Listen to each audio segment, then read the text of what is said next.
That was beautiful. Thank you. I'm going to go back and watch that thing and probably find some not so beautiful things about it, because that's what happens every time I fight. But the result is what matters, and the result is what I wanted.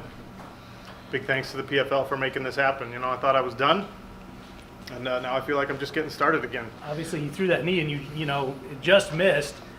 What are you thinking as you kind of back out from that after he threw it? Sean, did you just saw what happened? After he threw that flying knee? After he threw the flying knee, yeah. I was thinking, don't let him hit you with anything, because it's a big boy. I came into this through camp thinking, don't let him take you down. If he takes you down, get right back up. Don't let him get into an advantageous position. I let him do all of those things, and I still found a way to get out of it, which was encouraging. And then, he hit me with a couple big shots standing, missed with one that probably would have been real bad for me, and I was like, okay, dial it in, move your head, find a way to get this done. And I'm one of those guys that if I land something on you, I feel like I have a great chance of finishing a fight. Just got to get myself better at landing those things. It seemed like it took a lot longer to finish than it should have. I mean, it seemed like he was blocking a lot of those, but it seemed like it could have been stopped. Yeah, look, in half the time. Keith's a great ref, and he tends to err, especially in something like this. He knows what's on the line for us, and he tends to err on the side of letting long-standing professionals work their way through problems. I don't think that he let Honey take damage that he isn't going to recover from. We saw this 2 weeks ago when Steven Seiler got dropped, and a lot of people, myself included, cage side, were like, wow, that could have been stopped. And Seiler found a way to work through it and got a win.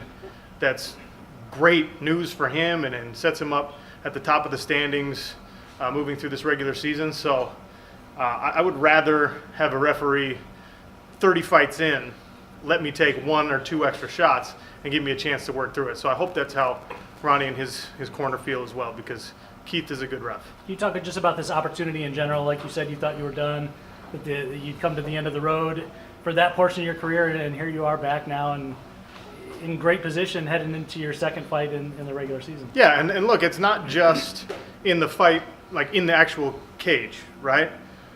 I thought that with my multifaceted interests and professional abilities, that being an exciting fighter for the UFC, that would open other avenues. And I begged them for opportunities to broadcast. And I never got so much as a phone call about it. And it took one conversation with the PFL to say, give me a chance. Just take a risk on someone who knows what they're doing. I promise you I will be good at this. And they gave me a shot at the opening show in New York City at Madison Square Garden. And I got to broadcast next to Randy Couture and Bas Rutten and Eve Edwards. I mean, it's a dream. Well, then, tonight, how many guys do you know in the history of the sport are out there calling fights cage side and then get up and say, all right, guys, I got to go warm up for an hour and I'm going to go get in a fist fight? Look, I don't know if anyone's done it before, but I'm very sick of fighters being treated like they're only good at one thing, or they only care about one thing, or this is all that we can do in our lives, right? This sport is about sacrifice and being multifaceted. You're supposed to be good at everything: boxing, kickboxing, jiu-jitsu, wrestling, judo, all of it.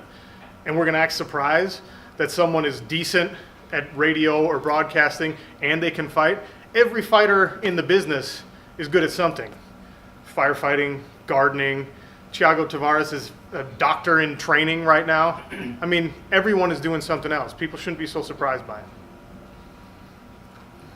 Sean, I got a question for you, man. Like, when you get knocked him down and you were just, did you feel tired at all? Did you feel like, oh man, I got to do something else? I go to plan B, because the ref wasn't stopping it. Did that cross your mind at any point? No. I was surprised at how many of those punches he was taking without really changing posture, A lot of times you hit someone with 3 or 4 and their hands drop as they, it's like playing a video game. The power bar goes down, down, down until it gets to that blinking and then it's over. He was just rigid, still protecting himself. But in a situation like that, I could have punched for 25 minutes because I was just like, I'm not letting him get out of here. This is my chance to win this fight. So I was going to go until, I was on empty. And that was a long way away. I could have kept punching for another 10 minutes if I had to.